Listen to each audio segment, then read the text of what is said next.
Hi everyone, welcome back with me again in this channel. On today's tutorial, I'm going to show you how you can use the basketball AI photo effect in CapCut mobile.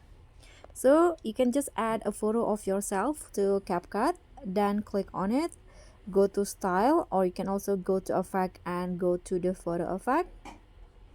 Then here click on the AI photo category and you'll easily spot the basketball option.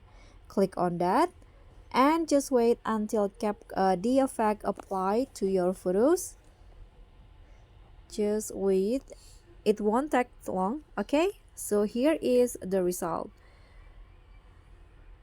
Okay, so that's all from me. Thank you so much for watching. Don't forget to like, comment, subscribe, and also click on the thanks button below. I'll see you all on the next tutorial. Thank you.